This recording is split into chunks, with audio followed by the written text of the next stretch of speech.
사랑과 은혜가 풍성하신 하나님 아버지, 오늘도 우리를 깨우시고 이 새벽에 주님 앞에 나와 예배하게 하시니 감사합니다.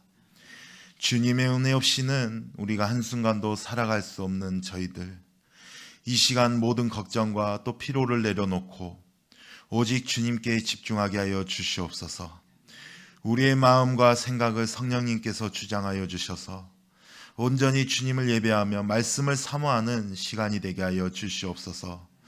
오늘 우리가 말씀을 들을 때에 주님 깨달음을 허락하여 주시고 우리의 마음의 문이 열리고 오직 성령님께서 우리 마음 가운데 감동을 주셔서 우리가 세상 가운데 나아가서도 정말 우리의 말씀으로 승리하며 살아갈 수 있는 우리 모두가 될 수 있도록 주님 역사하여 주시옵소서. 이 새벽에 기도할 때 응답하시며 우리의 삶을 새롭게 하시는 주님을 찬양합니다. 모든 영광을 하나님께 올려드리며 살아계신 주 예수 그리스도의 이름으로 기도드립니다. 아멘. 우리 하나님 말씀 요한복음 12장입니다. 요한복음 12장 1절부터 11절까지 한 절씩 교독해서 읽도록 하겠습니다. 6월절 엿새 전에 예수께서 베다니에 이르시니 이곳은 예수께서 죽은 자 가운데서 살리신 나사로가 있는 곳이라.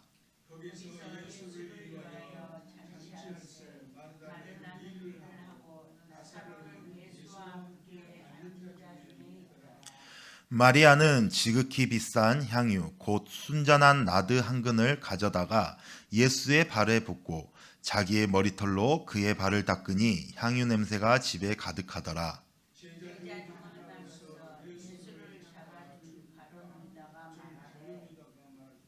이 향유를 어찌하여 300데나리온에 팔아 가난한 자들에게 주지 아니하였느냐 하니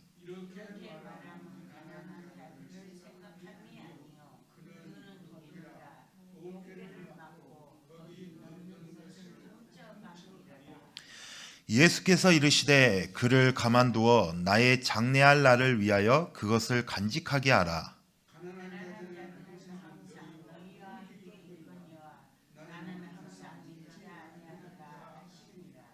유대인의 큰 무리가 예수께서 여기 계신 줄을 알고 오니 이는 예수만 보기 위함이 아니요 죽은 자 가운데서 살리신 나사로도 보려 함이러라.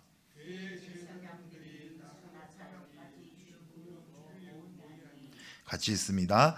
나사로 때문에 많은 유대인이 가서 예수를 믿음이러라. 아멘. 할렐루야. 우리가 성경책을 펼쳐보면은 제일 처음에 있는 게 뭐죠? 성경책에 제일 처음에 있는 게 창세기죠. 창세기 1장으로 시작되어집니다. 그렇다면 창세기 1장은 어떤 내용으로 구성이 되어 있죠? 창세기 1장에는 창조, 우리가 너무나 잘 알고 있는 하나님께서 일주일 동안 천지 만물을 창조한 그 위대한 이야기들이 나오게 됩니다. 이 창조의 이야기는 우리가 이해할 수 없을 만큼 거대하고 장엄한 그러한 스케일을 자랑합니다. 하나님의 창조 활동은 일주일 안에 모든 우주 만물을 이루셨다는 그 중요한 메시지를 담고 있는 것입니다. 저는 이 말씀을 들을 때 정말 경이로움과 놀라움과 정말 가슴이 벅차올라요. 그래서 그런데 신약 성경에서도 또 다른 일주일의 이야기가 나옵니다. 바로 그것이 우리가 오늘 읽은 바로 요한복음 12장 이후부터 계속 나오는 예수님의 순환 사건입니다. 그래서 이 사건은 예수님이 십자가를 지시기 전에 그 일주일 동안의 그 고난을 다루고 있는 것이에요. 그래서 요한복음 12장부터 시작되는 이야기는 예수님이 세상의 죄를 짊어지고 또 고난의 길을 걸어가시는 모습을 보여주고 있습니다. 그래서 요한복음에서 가장 중요한 게 무엇이냐? 예수님이 마지막 그 한 주 동안 행하신 일이 그분의 사역에 얼마나 중요한지를 보여주고 있다는 것이에요. 그래서 사도 요한은 자신의 복음서에 거의 절반에 가까운 분량을 이 일주일 동안의 사건을 할애하면서 예수님의 고난과 희생의 의미를 강조하고 있습니다. 우리가 마태, 마가, 누가복음도 거의 한 30% 정도 그 이상의 예수님의 마지막 그 한 주 이야기들을 다루고 있을 만큼 그만큼 중요성을 부각하고 있습니다. 그러므로 우리가 오늘 말씀을 읽고 묵상하면서 성령님의 인도하심을 받기 위해 우리가 더욱 겸손한 마음으로 주님 앞에 나아가야 될 줄로 믿습니다. 여러분들은 수년간, 더 많은 분들은 수십 년간의 신앙생활을 해왔기 때문에 이 말씀의 의미를 어느 정도는 잘 알고 있을 것이라고 생각되어집니다. 그러나 그럼에도 불구하고 우리는 이 말씀이 내 삶에 어떤 의미를 갖는지, 그리고 그 깊이를 우리가 더 알아갔으면 좋겠습니다. 그래서 먼저 제가 여러분들에게 세 가지의 질문을 던지고 시작하려고 합니다. 먼저 첫 번째는 내가 과연 예수님을 사랑하는가? 내가 진짜로 예수님을 사랑하는가? 그리고 두 번째는 내가 예수님을 사랑한다면은 그 사랑을 어떻게 표현하고 있는가? 그리고 세 번째는 과연 내가 그 사랑의 표현을 한다면은 내 사랑의 표현이 헌신적인가? 아니면은 단지 말로만 하는 것인가? 우리가 이 세 가지의 질문을 마음속에 두고 계속해서 성령님께서 주시는 음성을 우리가 들었으면 좋겠습니다. 오늘 말씀을 보니까는 예수님께서 나사로를 부활시키신 후에 베다니에 있는 마르다와 마리아의 집에서 예수님과 함께하는 그 잔치의 장면이 나오고 있습니다. 저는 여기에서 마르다와 또 마리아, 그리고 죽었다가 살아난 그 나사로의 예수님을 위해서 헌신하는 모습들을 볼 수가 있었습니다. 이들의 공통점은 무엇이냐면은 예수님께 받은 은혜에 감사하고 또 세상이 뭐라고 하든지 간에 그 상관없이 주님을 향한 그 깊은 사랑을 표현하고 있다라는 것이에요.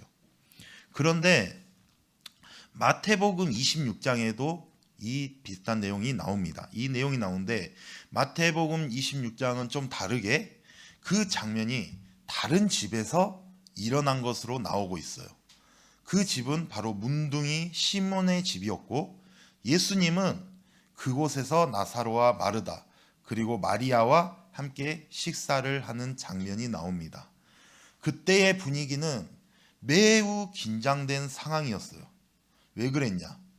예수님을 지지한다고 고백하는 사람들은 유대 사회에서 배척당할 수 있기 때문에, 그러한 위험이 있기 때문에 그랬고, 또 당시 예수님을 따르는 것은 사회적으로도 큰 용기가 필요했던 것입니다.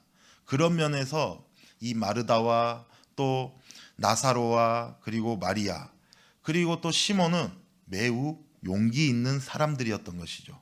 그들은 예수님을 향한 사랑과 또 감사로 가득 차 있었고, 또 사회의 압박 속에서도 그 사랑을 아낌없이 표현하고 있었습니다. 그래서 예수님께서 원하시는 사람이 바로 이런 사람들이라는 것이에요.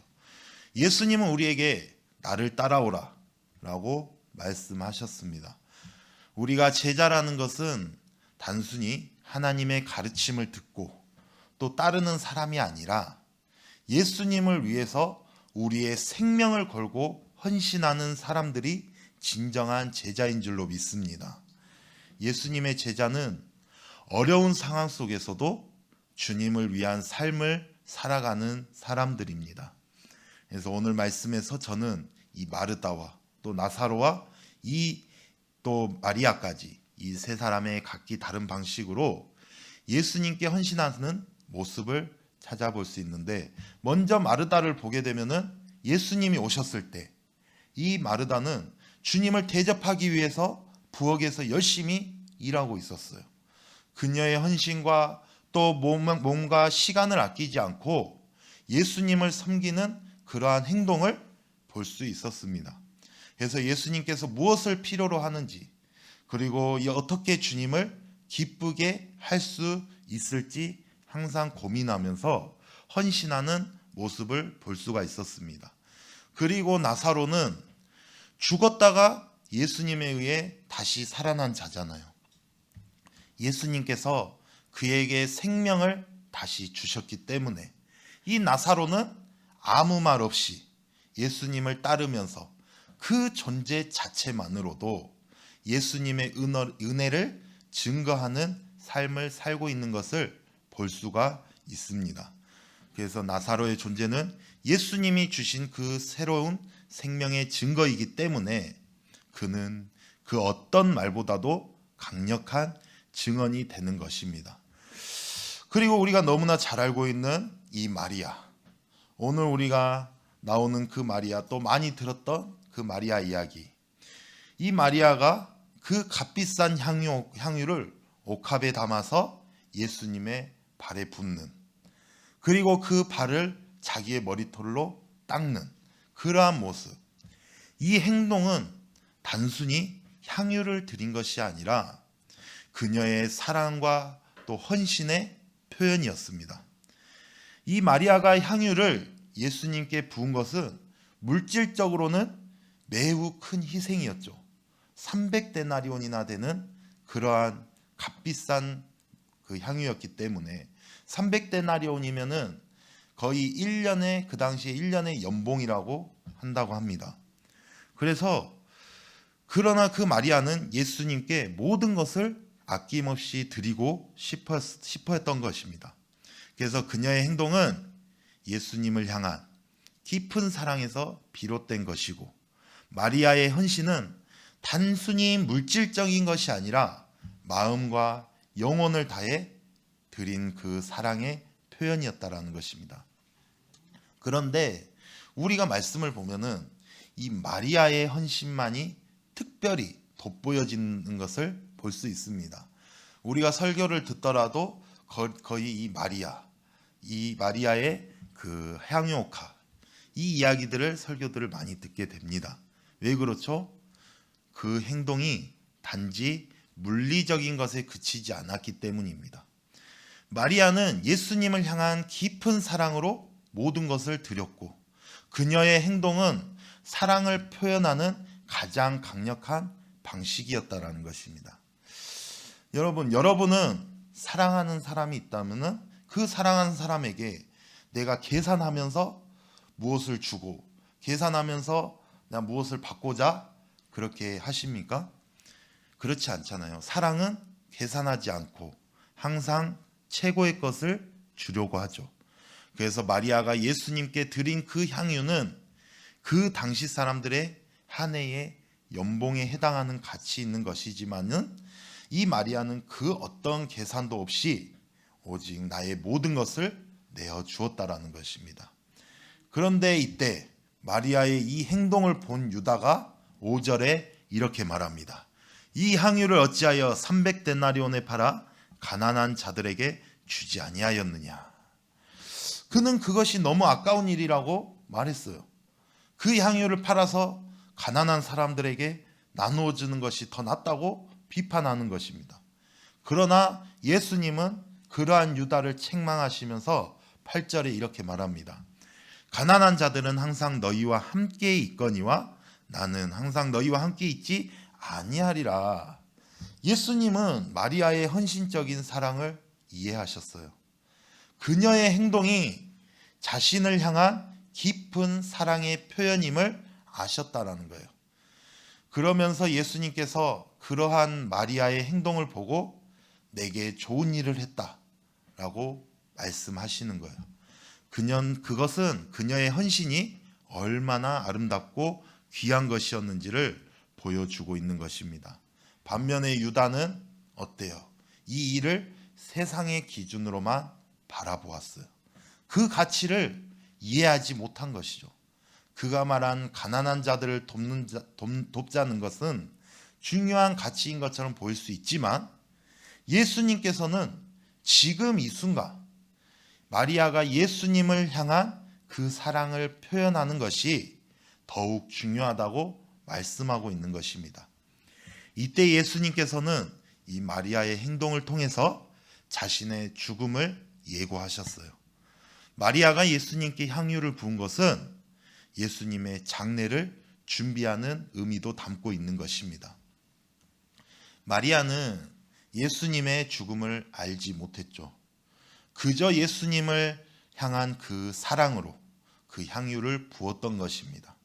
그러나 예수님은 그 사랑을 통해서 자신의 죽음을 예고하시면서 그것이 예수님의 구속 사역의 일환임을 분명히 하셨습니다. 또한 예수님은 마리아의 헌신이 복음이 전파되는 곳마다 기억될 것이라고 말씀하셨어요. 그리고 그 마리아의 사랑은 오늘날까지도 지금도 그렇고 앞으로도 그럴 것이고 많은 사람들에게 영감을 주고 있는 것입니다. 어제도 제가 이야기를 했듯이 예수님의 죽음은 단지 역사적인 사건이 아니라는 것이에요. 우리가 경험하는 예수님의 사랑과 구속의 핵심입니다. 그래서 예수님을 향한 진정한 사랑은 단순한 감정이 아니라 우리가 그분의 구속 사역을 우리가 기억하고 또 그분을 위해 헌신하는 삶을 살아야 될 줄로 믿습니다.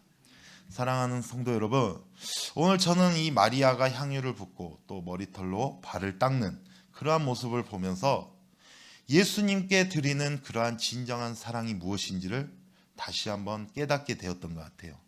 사랑은 계산하지 않고 최고의 것을 드리고 싶어하는 그러한 마음에서 비롯된다는 것. 예수님께서 우리를 위해 모든 것을 주셨듯이 우리도 예수님을 위해 최고의 것을 드릴 준비가 되어 있어야 합니다. 우리 각자는 어떤 형태로든지 예수님을 사랑하고 또 그 사랑을 우리가 표현하면서 주님의 뜻을 이루어가는 삶을 살아가야 될 줄로 믿습니다. 그러면서 제가 다시 한번 여러분들에게 질문합니다. 여러분들은 과연 예수님을 정말로 사랑하시는지, 내가 정말 예수님을 사랑한다면은 그 사랑을 내가 지금 어떻게 표현하고 있는지, 그 사랑의 표현이 헌신적인지 아니면은 단지 내가 말로만 하는 것인지, 여러분들 이 질문을 다시 한번 가슴속에 새기면서 우리가 다시 한번 그 질문에 답을 하면서 우리의 자신을 돌아보았으면 좋겠습니다. 그러면서 이 마르다와 나사로 그리고 이 마리아처럼 우리도 예수님을 향한 헌신적인 사랑을 실천하는 삶을 살아가는 저와 여러분들이 되시기를 주님의 이름으로 축복합니다. 기도하겠습니다. 사랑과 은혜가 풍성하신 하나님 아버지, 오늘 우리가 마리아의 예수님을 향한 그 깊은 사랑을 통해 진정한 헌신과 예배의 의미를 우리가 깨닫게 하시니 감사합니다.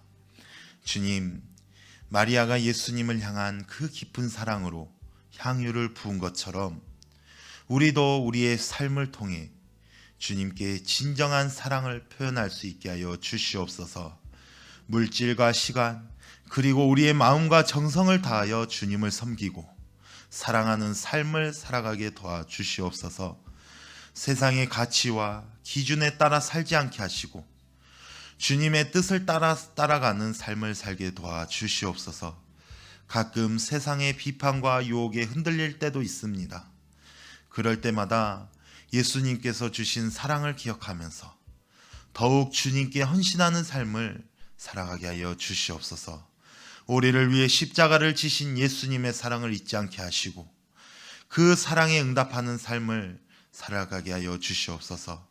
우리의 모든 삶이 주님께 영광이 되고 주님의 뜻을 이루는 도구가 되기를 원합니다. 주님, 우리 마음속에 주님의 사랑이 넘쳐나게 하시고 그 사랑으로 세상을 변화시키는 삶을 살아가게 하여 주시옵소서. 이 모든 말씀 살아서 역사하시는 주 예수 그리스도의 이름으로 기도드립니다. 아멘.